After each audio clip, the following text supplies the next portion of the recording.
स्वागत है आप सभी का डीडी न्यूज के इस खास बुलेटिन एक्सप्रेस 100 में, जहां हम आपके लिए लेकर आते हैं राजनीति, मनोरंजन, देश, दुनिया, खेल और व्यापार जगत की सभी बड़ी खबरों को एक्सप्रेस यानी फटाफट अंदाज में। मैं हूं शहला निगार। आइए देखते हैं खबरों को तेज रफ्तार के साथ। प्रधानमंत्री नरेंद्र मोदी आज राजधानी दिल्ली के भारत मंडपम में ग्रामीण भारत महोत्सव 2025 का करेंगे उद्घाटन। इस अवसर पर पीएम मोदी उपस्थित जनसमूह को संबोधित भी करेंगे। ग्रामीण भारत की उद्यमशीलता की भावना और सांस्कृतिक विरासत का जश्न मनाते हुए महोत्सव आज से 9 जनवरी तक आयोजित किया जाएगा।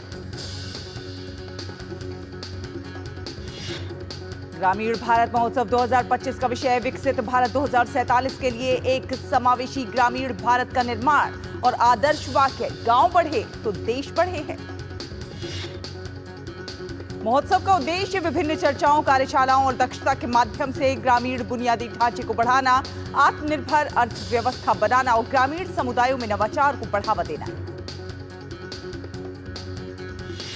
केंद्रीय गृह एवं सहकारिता मंत्री अमित शाह आज नई दिल्ली में महिला छात्रावास सुषमा भवन का करेंगे उद्घाटन। इसके साथ ही पशु चिकित्सा केंद्र भी राष्ट्र को करेंगे समर्पित। महिला छात्रावास सुषमा भवन को एनडीएमसी के द्वारा निर्मित किया गया है। यह भवन आधुनिक सुविधाओं से लैस और महिलाओं के लिए सुरक्षित आवास की दृष्टि से डिजाइन किया गया। महिला छात्रावास को पर्यावरण संरक्षण के अनुकूल भी बनाया गया है। इसे खासतौर पर कामकाजी महिलाओं के लिए तैयार किया गया है।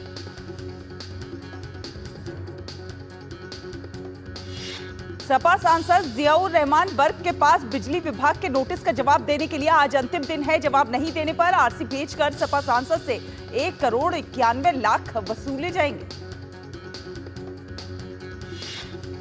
बिजली विभाग के अनुसार जो जुर्माना सांसद जियाउर रहमान बर्क पर लगाया गया उसे वसूलने के लिए बिजली विभाग ने सेक्शन 3 के तहत 15 दिन का नोटिस दिया है।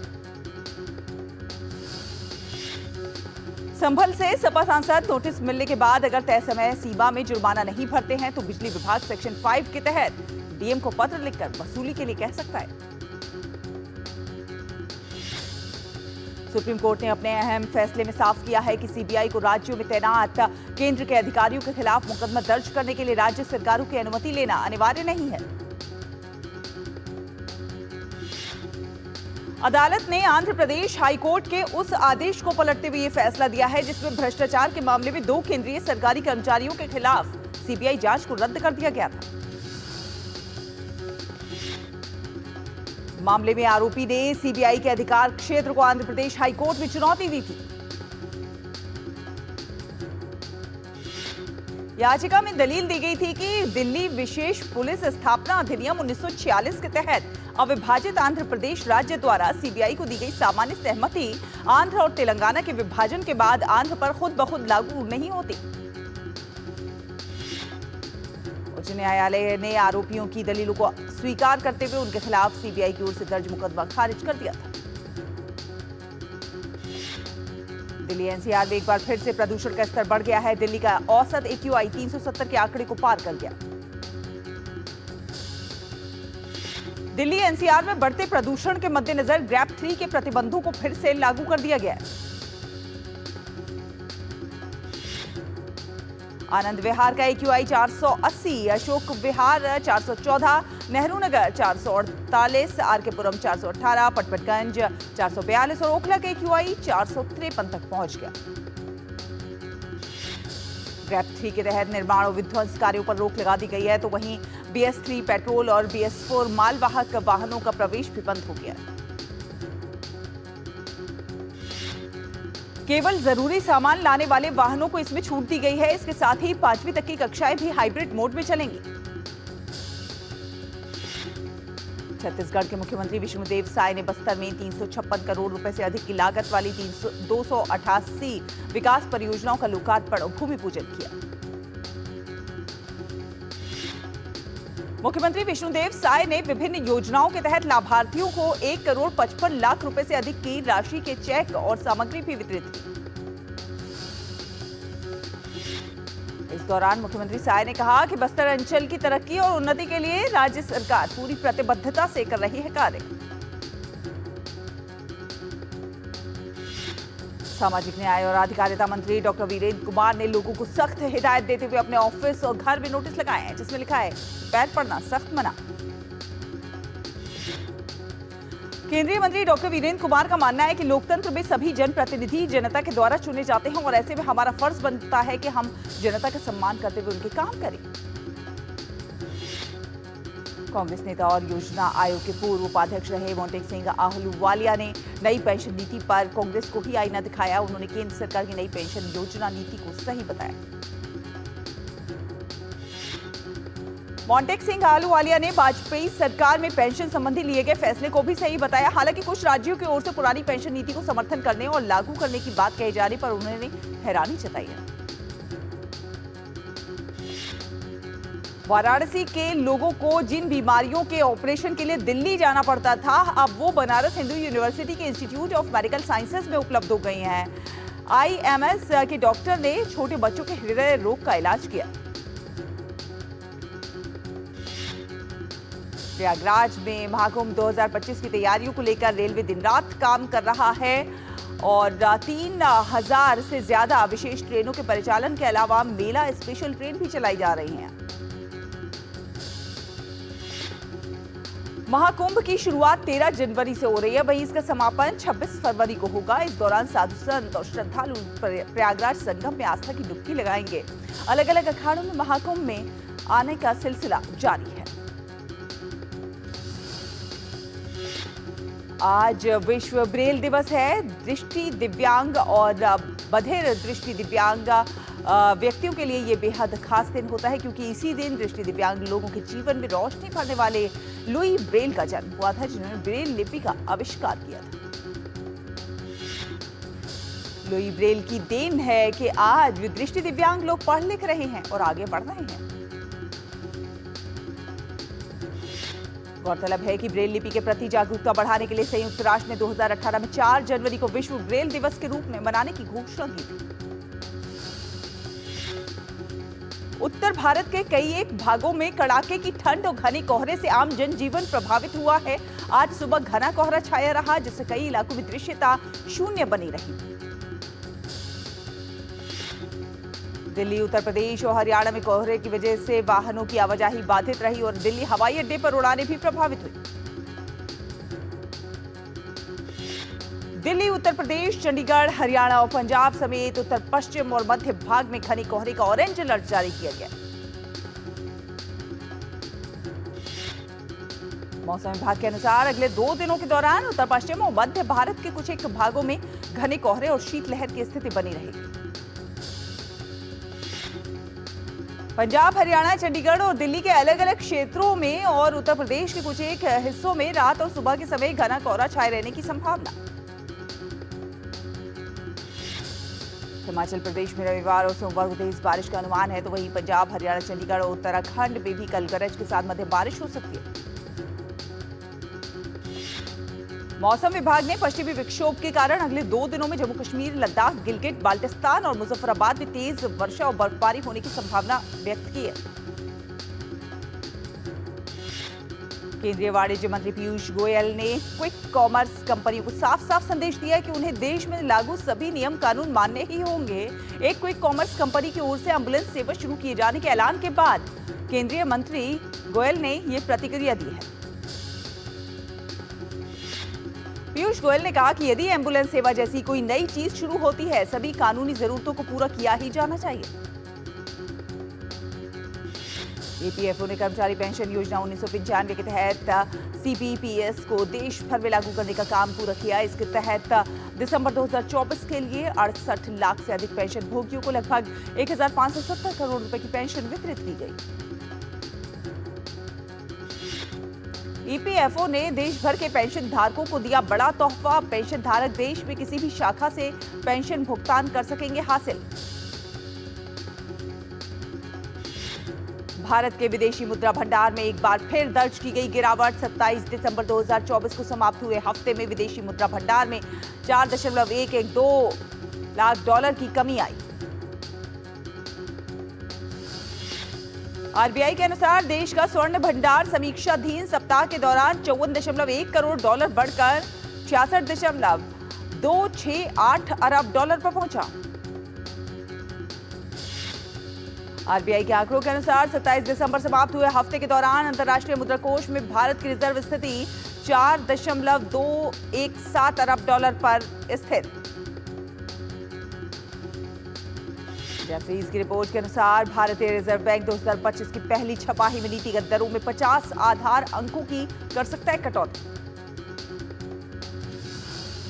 जैफरीज ने कहा कि आरबीआई के नीतिगत रुख में बदलाव और सीआरआर में कटौती कर इसे कोविड के पहले के नेट डिमांड और टाइम लायबिलिटीज के 4% पर लाने के फैसले से संभावित ब्याज दरों में कटौती की भूमिका तैयार हुई है। भारतीय स्टेट बैंक की रिपोर्ट के अनुसार 2024 में भारत की गरीबी की दर 5% से नीचे आने के साथ घोर गरीबी निम्नतम स्तर पर पहुंची है।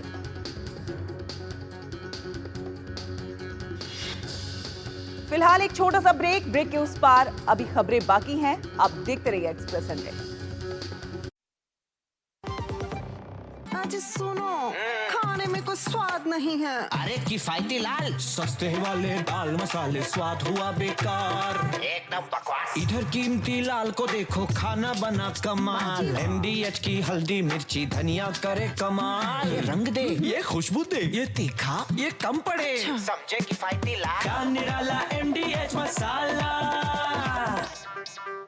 जब धरती चीर कर निकलता है लोहे का पत्थर और मिलता है मोंगिया के जोश से, फिर तपता है, पिघलता है और बनता है फौलाद। अब होता है सरिया सारी खूबियों के साथ।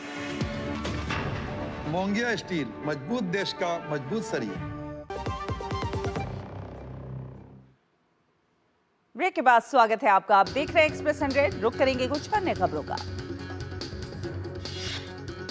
एसबीआई रिसर्च की शोध अध्ययन में कहा गया है कि भारत में गरीबी दर अब 4 से 4.5% की सीमा में है, जिसमें अत्यधिक गरीबी का अस्तित्व लगभग न्यूनतम है।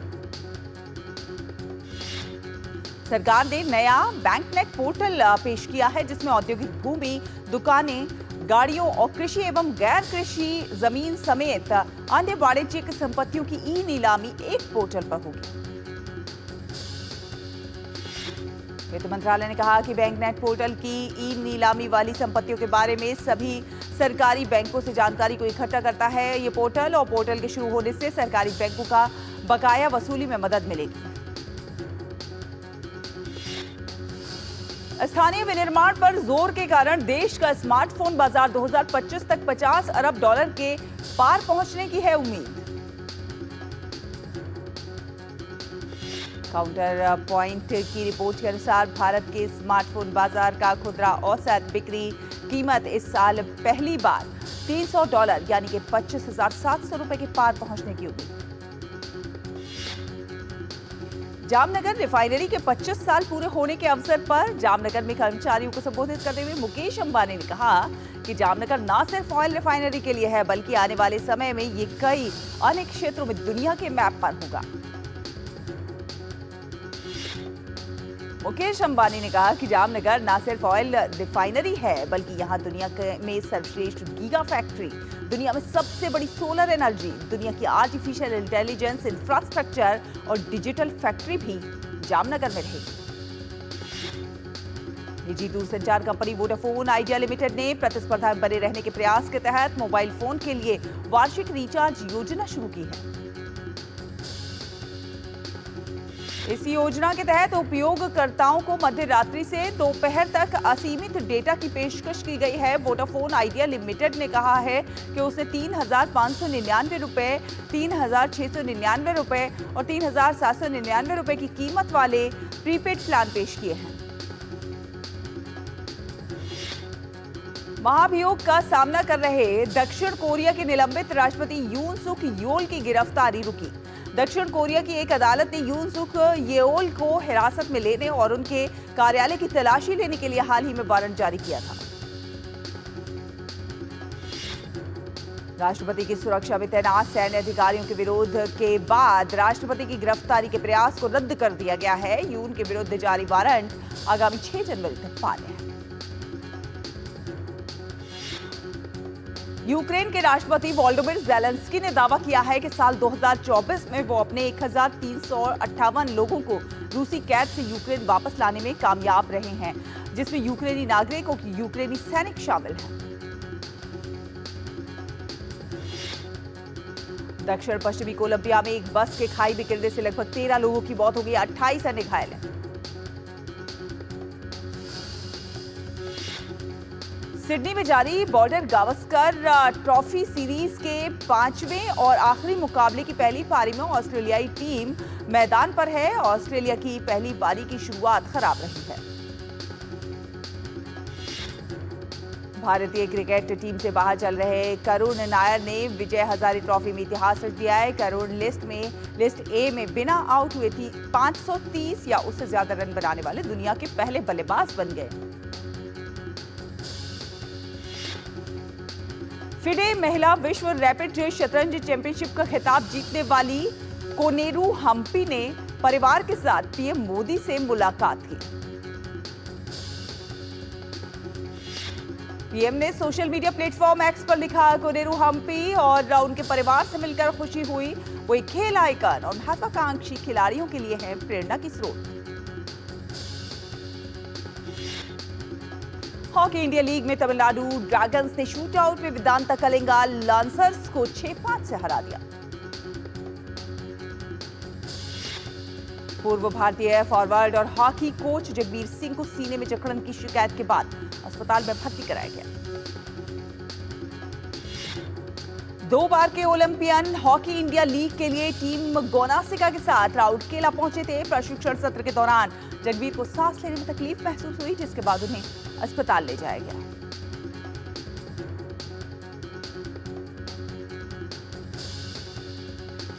नई दिल्ली में आयोजित एक कार्यक्रम के दौरान खो खो विश्व कप की ट्रॉफी और मस्कट का अनावरण किया गया।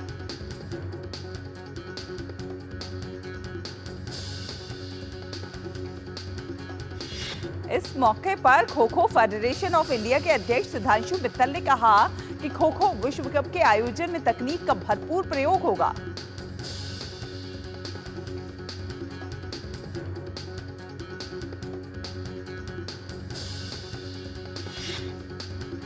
वहीं kho kho federation of India के महासचिव एमएस त्यागी का कहना है कि खो खो विश्व कप को लेकर हर ओर जोश का माहौल है।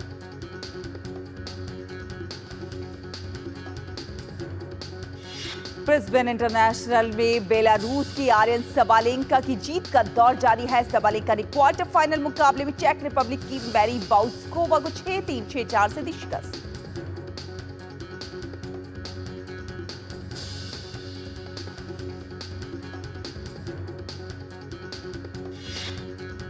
ब्रिस्बेन इंटरनेशनल टेनिस प्रतियोगिता में सर्बिया के दिग्गज टेनिस खिलाड़ी नोवाक जोकोविच का सफर क्वार्टर फाइनल से समाप्त हो गया।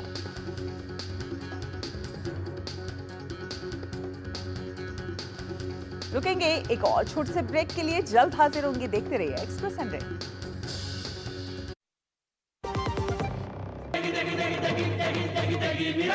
MDH की देगी मिर्च, देगी मिर्च का तड़का, अंग अंग फड़का। MDH की देगी मिर्च।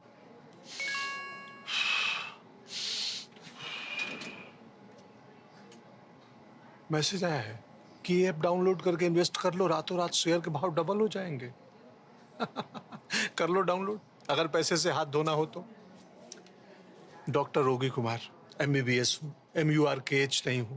याद रहे, UPI कहता है अगर कोई आसान कमाई का लालच दे तो कहो मैं मूर्ख नहीं हूँ।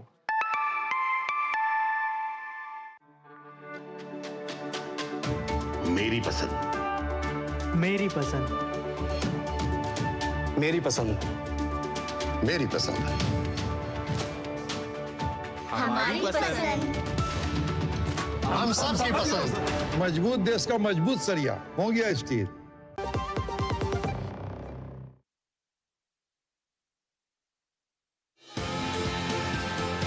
भारत का वैभवशाली इतिहास, हमारी समृद्ध कलाएं, सदियों से हैं हमारी पहचान। वोकल फॉर लोकल व ग्लोबल होते भारत के कला साधक। देखिए भारत की कला संस्कृति के रंग में रंगा हमारा खास कार्यक्रम रंग तरंग सिर्फ डीडी न्यूज पर। दुनिया की बिसात शहमात का खेल, वैश्विक कूटनीति, सियासी तालमेल, उभरती नई विश्व व्यवस्था, पर्यावरण, अर्थव्यवस्था, ग्लोबल वार्मिंग ही नहीं, ग्लोबल वार्निंग भी। जंग का जुनून हो या शांति की पहल, देश देशांतर से जिसका सरोकार। बात दुनिया जहान की, खबर दुनिया की।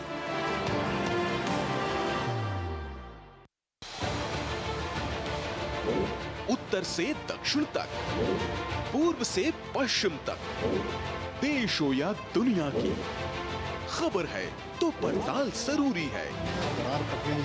देखिए हमारे साथ मेरे पीछे भारत की सबसे एजेंडा भारत का है और किस तरह से एक नई इस वक्त डीडी न्यूज पर। ब्रेक के बाद स्वागत है आपका। आप देख रहे हैं एक्सप्रेस 100। चलिए रुक करते हैं कुछ अन्य खबरों का।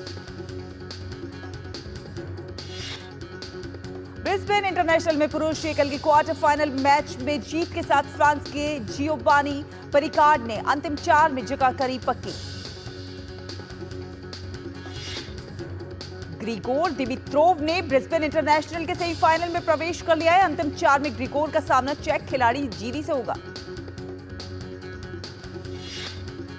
प्रीमियर लीग में आज न्यूकैसल यूनाइटेड और टॉटनहैम हॉटस्पर सामने सामने होंगे। मैच में जीत के साथ न्यूकैसल की कोशिश शीर्ष 4 में पहुंचने की होगी। प्रीमियर लीग में आज खेले जाने वाले एक अन्य मुकाबले में बार्नमाउथ का सामना एवर्टन से होगा। एस्टन विला की टीम प्रीमियर लीग में आज लेस्टर सिटी के सामने होगी। एस्टन विला 9वीं जीत की तलाश में उतरेगी। चेल्सी की टीम प्रीमियर लीग के शीर्ष 4 में अपनी जगह बचाने के इरादे से मैदान पर उतरेगी। चेल्सी का सामना क्रिस्टल पैलेस से होगा।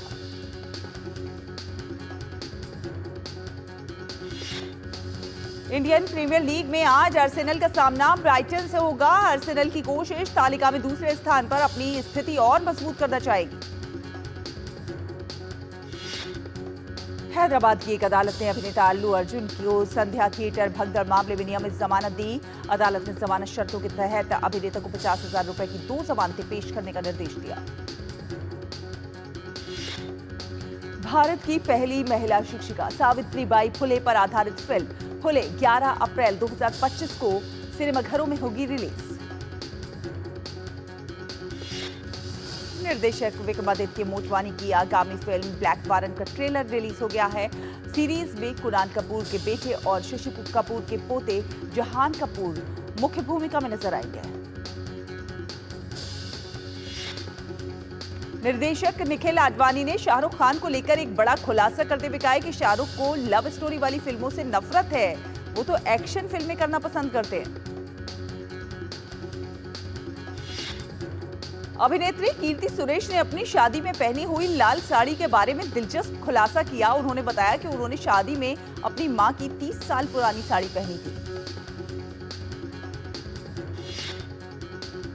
साउथ सुपरस्टार अजीत की फिल्म विदा मुयार्ची का रिलीज चला है। फिल्म के निर्माताओं ने पैरामाउंट पिक्चर्स को बताया वजह।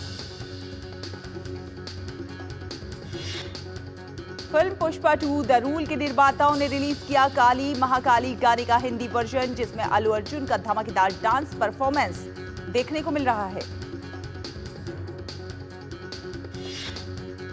राम गोपाल वर्मा की फिल्म सत्या रिलीज के लिए है तैयार। फिल्म 17 जनवरी 2025 को सिनेमाघरों में देगी दस्तक।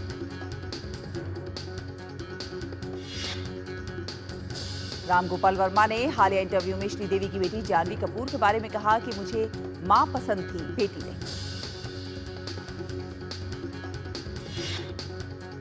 रामचरण और Kiara Advani starrer film game changer 10 जनवरी को होगी रिलीज। फैंस को फिल्म का है बेसब्री से इंतजार। जुनैद खान और खुशी कपूर फिल्म लव्यापा से बड़े पर्दे पर करेंगी डेब्यू। ऋतिक रोशन की फिल्म कहो ना प्यार है 25 साल बाद देने जा रही है सिनेमाघरों में दोबारा दस्तक। शाहिद कपूर और पूजा हेगड़े की फिल्म देवा 31 जनवरी को होगी रिलीज। फिल्म में शाहिद कपूर एक पुलिस ऑफिसर की भूमिका में आएंगे नजर। खिलाड़ी कुमार अक्षय कुमार की फिल्म स्काई फोर्स 24 जनवरी को सिनेमाघरों में देगी दस्तक। सोनू सूद की फिल्म फतेह 10 जनवरी को होगी रिलीज। फिल्म में सोनू सूद के साथ जैकलिन फर्नांडीज भी आएंगी नजर।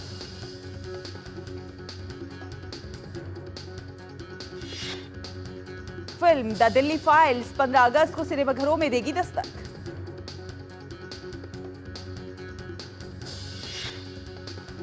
क्राइम ड्रामा सीरीज पाताल लोक का दूसरा सीजन 17 जनवरी को प्राइम वीडियो पर होगा स्ट्रीम।